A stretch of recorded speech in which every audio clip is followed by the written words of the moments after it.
روزہ افطار کا ٹائم ہو رہا ہے ہمارے یہاں، مان لیجئے ہریش چندر پور میں 5:25 پر، ایک مثال دے رہا ہوں۔ اب آدمی 5:25 پر بیٹھا ہوا ہے، ہم روزہ نہیں کھولیں گے، نہیں کیوں؟ پتہ نہیں سورج ڈوبا ہوگا یا نہیں ڈوبا ہوگا، 5:30 ہو گئے پھر بھی روزہ نہیں کھول رہا، نہیں تھوڑا سا اور بھوکا رہ لوں تو اور زیادہ ثواب ملے گا، تو ملے گا؟ اب وہ عشاء تک رک جاتا، نہیں عشاء تک اور بھوکا رہ لوں اور زیادہ ثواب ملے گا، تو اس کو ثواب ملے گا؟ نہیں ملے گا۔ کیا ہوگا؟ گناہ اور پڑے گا۔ کیوں؟ کیونکہ اس نے روزہ تو رکھا لیکن روزہ محمد رسول اللہ کے طریقے پر نہیں رکھا۔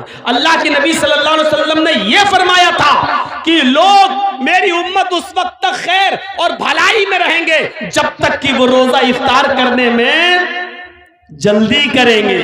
اب جلدی کرنے کا یہ بھی مطلب نہیں ہے کہ عصر کے بعد ہی کھول لو۔ جلدی کرنے کا مطلب یہ ہے کہ جیسے 5:25 پر سورج ڈوبا آپ فوراً روزہ افطار کر لو، لیٹ مت ہوئیے۔ اب جرجیت صاحب کے ہاں مان لیجئے ہریش چندر پور میں 5 بجے سحری کا ٹائم ختم ہو رہا ہے صبح، جرجیت صاحب کی آنکھ لگ گئی، 7 بجے اٹھے، کیا ہوا یار سحری نہیں کر، اچھا کتنا 5 بجے سحری کا ٹائم ختم تھا، 7 بج گئے، 2 ہی گھنٹہ تو لیٹ ہوئے، چلو اب سحری کر لیتے ہیں، سحری 7 بجے کر لی، ادھر 5:25 پر افطار کا ٹائم ہو گیا، نہیں ابھی نہیں افطار کریں گے کیونکہ 2 گھنٹے بعد سحری کی تھی اس لیے 2 گھنٹے بعد افطار کریں گے، ادھر ہم 5:25 کے بجائے 7:25 پہ افطار کر رہے ہیں، ٹائم تو برابر ہو گیا نا، ٹائم تو برابر ہو گیا نا، لیکن یہ روزہ نہیں مانا جائے گا کیونکہ سحری کا ٹائم ختم ہو رہا تھا 5 بجے، آپ کو 4:59 تک سحری کرنا تھی، 5:01 پہ نہیں کرنا تھی، لیکن آپ تو 7 بجے کر رہے ہیں، آپ نے اصول توڑ دیا، ضابطہ توڑ دیا، نبی اکرم کا بنایا ہوا قانون توڑ دیا، اس لیے آپ کا روزہ قبول نہیں کیا جائے گا، چاہے آپ 7:30 بجے کھولیں، 8:30 بجے کھولیں، 9:30 بجے افطار کریں، لیکن نہیں مانا جائے گا کیونکہ روزہ رکھنا مقصد نہیں ہے، شریعت کی پابندی کرانا مقصد ہے۔ تو پریکٹیکل کر کے اگر بتایا تو کس نے بتایا؟ اسلام نے۔ اس لیے میں کہتا ہوں کہ دنیا کا کوئی مذہب کمپلیٹ نہیں ہے، کمپلیٹ اگر کوئی مذہب ہے تو اسلام ہے، اور اسی لیے قرآن نے کیا کہا؟ الْيَوْمَ أَكْمَلْتُ لَكُمْ دِينَكُمْ وَأَتْمَمْتُ عَلَيْكُمْ نِعْمَتِي وَرَضِيتُ لَكُمُ الْإِسْلَامَ دِينًا۔ اے محمد صلی اللہ علیہ وسلم آج میں نے تمہارے اس دین کو مکمل کر دیا، الْيَوْمَ أَكْمَلْتُ لَكُمْ دِينَكُمْ آج میں نے تمہارے لیے تمہارے اس دین کو مکمل کر دیا، وَأَتْمَمْتُ عَلَيْكُمْ نِعْمَتِي اور اپنی نعمتوں کا اتمام کر دیا، اپنی نعمتیں ہم نے پوری کر دی، وَرَضِيتُ لَكُمُ الْإِسْلَامَ دِينًا اور میں آج تمہارے اسی دین اسلام سے راضی اور خوش ہو گیا۔ دنیا کے کسی مذہب کے اندر آپ کو کمپلیٹ ہونے کا ثبوت نہیں ملے گا۔ اگر مکمل کوئی مذہب ہے، دیکھیے بیٹھو کیسے اسلام بتاتا ہے، دنیا کے کسی دھرم میں دیکھ لو کھڑے ہو کے کھانا چاہیے کہ بیٹھ کے کھانا چاہیے، نہ ہندو دھرم بتائے گا، نہ عیسائی بتائے گا، نہ یہودی بتائے گا، لیکن اسلام بتائے گا کہ کھانا کیسے کھاؤ، 3 طریقے بتائے، یا تو دونوں پیر اوپر کر کے اکھڑو بیٹھ کے کھاؤ، یا دونوں پیر پیچھے کر لو جیسے اتحیات میں بیٹھا جاتا ہے اس طریقے سے بیٹھ کے کھاؤ۔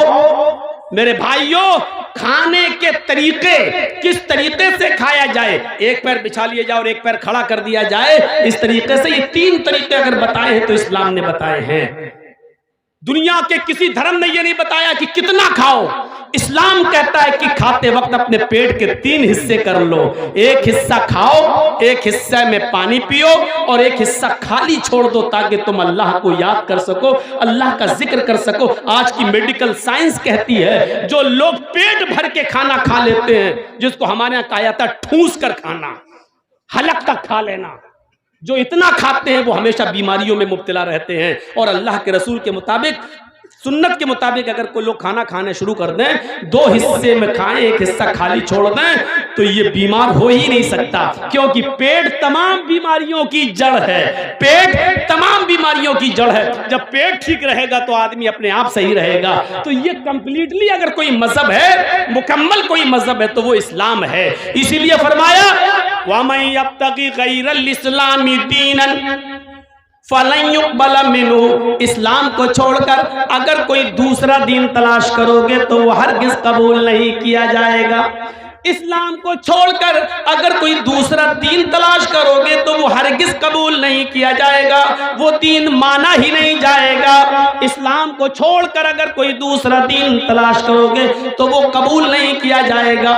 وَهُوَ فِي الْآخِرَةِ مِنَ الْخَاسِرِينَ، اور وہ آخرت کے اندر خسارہ اٹھانے والوں میں سے، نقصان اٹھانے والوں میں سے ہوگا۔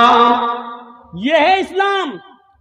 اس کے علاوہ دوسرا دین تلاش کرو گے تو وہ قبول نہیں کیا جائے گا۔ اب آئیے تھوڑا سا آپ کو یہ بھی بتا دوں کہ اسلام کس چیز کا نام ہے۔ ہم سمجھتے ہیں کہ جو کچھ بھی کر لو وہ اسلام ہے، نہیں نہیں، اسلام دو چیزوں کا نام ہے، رب کے قرآن کا اور محمد الرسول اللہ کے فرمان کا۔ آپ کتنا بھی اچھا کام کر لیں، کتنا بھی اچھا کام کر لیں، لیکن اگر قرآن کی مہر نہیں ہے یا محمد الرسول اللہ صلی اللہ علیہ وسلم کی اس پر مہر نہیں ہے تو وہ اللہ کے ہاں قبول نہیں ہوگا۔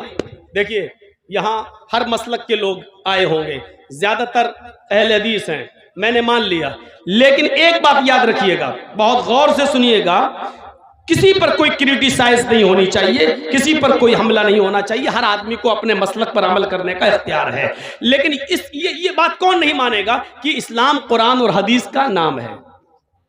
مسئلہ یہ نہیں ہے کہ آپ ظہر میں 12 رکعت پڑھتے ہیں یا 10 رکعت پڑھتے ہیں، مسئلہ یہ نہیں ہے کہ تراویح 8 رکعت پڑھنا چاہیے یا 20 رکعت پڑھنا چاہیے، مسئلہ یہ نہیں ہے کہ مغرب کے اندر 5 رکعت پڑھنا چاہیے یا 7 رکعت پڑھنا چاہیے، عشاء کی 7 رکعت پڑھنی چاہیے یا 17 رکعت پڑھنی چاہیے، یہ کوئی مسئلہ نہیں ہے۔ مسئلہ یہ ہے کہ ہم جو عبادت کر رہے ہیں وہ جناب محمد الرسول اللہ کے طریقے پر ہو رہی ہے یا نہیں ہو رہی ہے، بس اتنی سی بات ہے۔ ہر مسلمان جب بھی نماز پڑھے تو وہ یہ سوچے کہ جناب محمد الرسول اللہ نے ایسی نماز پڑھی یا نہیں، ایسا روزہ رکھا یا نہیں رکھا۔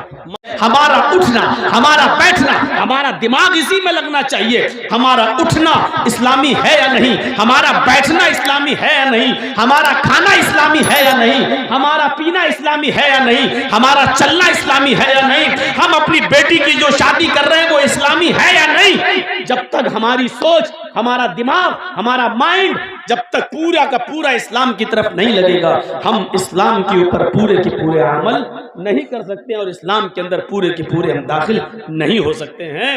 قرآن کہتا ہے یا ایھا الذین آمنوا ادخلوا فی السلم کافہ، اے ایمانو والو تم اسلام کے اندر پورے کے پورے داخل ہو جاؤ۔ اسلام کے اندر اس لیے داخل ہو جاؤ کیونکہ اسلام سب سے بہتر مذہب ہے۔ دوسرے مذہبوں کو کریٹیسائز نہیں کرنا چاہیے، ان پر تنقید نہیں کرنا چاہیے، ہر آدمی اپنے اپنے مذہب پر عمل کرنے کے لیے آزاد ہے، اور ہر آدمی کو اپنے مذہب کو سب سے اچھا کہنے کا بھی ادھیکار ہے۔ وہ جس مذہب پر عمل کر رہا ہے وہ کہہ سکتا ہے کہ ہمارا مذہب سب سے اچھا ہے۔ ہم مسلمان ہیں، ہم کہہ سکتے ہیں کہ ہمارا مذہب سب سے اچھا ہے۔ قرآن اس بات کی گواہی دیتا ہے ان الدین عند اللہ الاسلام، اللہ کی درشٹی میں، اللہ کی نظر میں سب سے بہتر اگر کوئی مذہب ہے، سب سے بہتر اگر کوئی دین ہے تو وہ اسلام ہے، سب سے بہتر۔